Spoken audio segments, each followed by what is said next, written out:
Hello everyone! Thank you so much for your patience with me these last few weeks. As I've said on my blog, and I'm sure you understand, things have kind of been getting away from me lately, which left me little to no time to put anything together for you guys, especially to the quality that you're used to.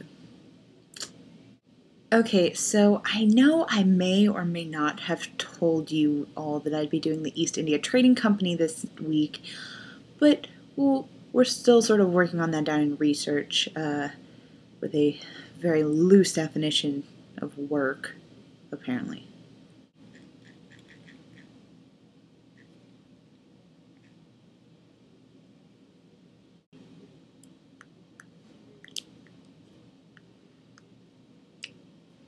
It's a clue. Oh, come on, John.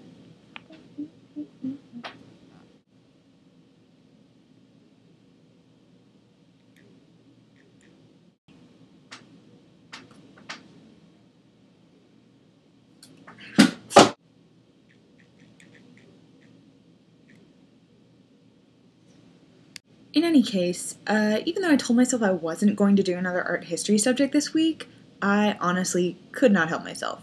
So, this week's video is over the French art movement known as Rococo. Now, you've all probably heard of Rococo, if only in passing, and you probably thought to yourself, well, that's a know-it-all faux French knowledge-dropping phrase if I've ever heard one. And you might be a little bit right. It does sound pretty snooty, appropriately enough, as you'll see, and it's a good art term to know when you're trying to impress people. But I assure you, it really is French, and a lot of the reason I'm here is so that when you do throw it around, you can actually know what you're talking about. The word rococo is said to come from a combination of a few other French words. Rocaille, meaning stone, coquille, meaning shell, because of how often these things are used as decorative elements, and possibly the word barocco, which is said to be the origin of the word baroque, which makes some sense because rococo is often referred to as late baroque.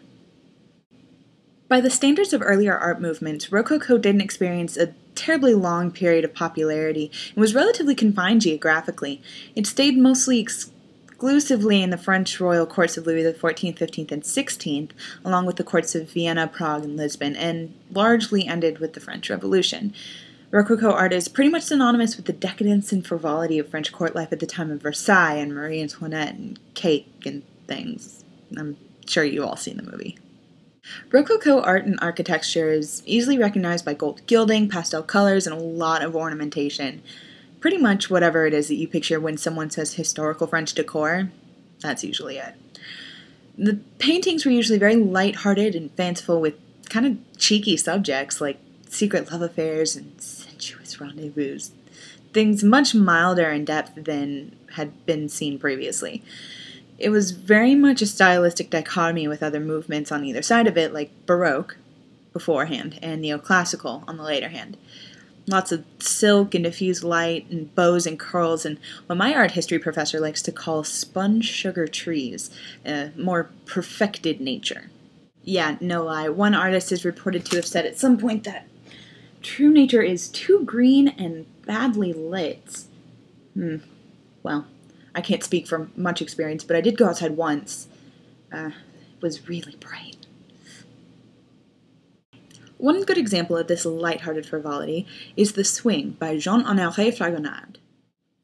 Okay, so you know how our standards of modesty have changed over the years, like pretty drastically? Well, this one was considered racy. Ugh, look at that ankle. And she's showing her knee. She taking her shoes off. Oh la la, zut alors, how indecent. Even today, gotta admit, you can see right up her skirt. Apparently this whole scene is meant to be a metaphor for illicit affairs and the result of these, unprotected little rendezvous. Babies. The result is babies. Fragonard was apparently pretty good at these sorts of scenes, so good that even the famous patron of Rococo painting, French philosopher Diderot, was like, dude, pull it in. And Fragonard was like, no. So even though Rococo's high points only lasted about 50 years, Fragonard was joined by a host of virtuoso artists, such as François Boucher, both of them reaching their peak during late Rococo, Elisabeth Vigée-Lebrun, the artist of Marie Antoinette's most famous portraits, and Jean-Antoine Watteau.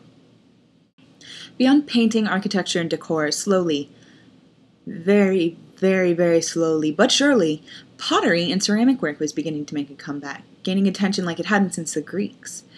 Before this, art academies were in charge of deciding what was art, with a capital A. And pottery, ceramics, textiles, metalwork, none of that was on the list, which is kind of strange by today's standards. Josiah Wedgwood, a famous English potter, is given a lot of credit for this reemergence with his famous blue and white relief design pottery. Another thing we can thank him for? The theory of evolution. Wedgwood was the maternal grandfather of English naturalist Charles Darwin. So there you go. Rococo began to fall out of style around the time of the French Revolution, along with the decadent lifestyle of the nobility. Artists were beginning to shift from Rococo into the neoclassical movement, which at first did draw a lot of influence from Rococo. In fact, a few artists just kind of jumped ship, and you can't really blame them. They were just keeping with the times. In any case, there really weren't any more artistic patrons to fund that sort of work because, well, you know. So that more or less put an end to that.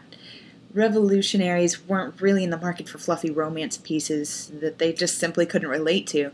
Things they could relate to, though, were paintings like Eugene Delacroix's Liberty Leading the People, which is today's semi-relevant bonus piece. It's actually semi-relevant for a couple reasons. One, it's a neoclassical painting and part of the movement immediately following the Rococo and a good example of the backlash in subject matter. And two, today, April 26th, is Delacroix's birthday. So, the happy sweet 214th, Eugene! Whee! Wish I had cake. Not for you, for me. I just really want cake right now. Anyway, that's all I have today. If you have any questions, comments, suggestions, pickup lines, or dessert recipes, feel free to hit me up in the comments below on YouTube or at emilyt10.tumblr.com/ask, or you could just spray paint it on a building. I don't know. I don't pay for those things. Thanks for listening, everyone. I hope you enjoy your new knowledge. Super thanks to everyone who's been patient with me, kept me motivated, left comments on Tumblr. I'll see you lot next week. Now, go and be smart, dearies.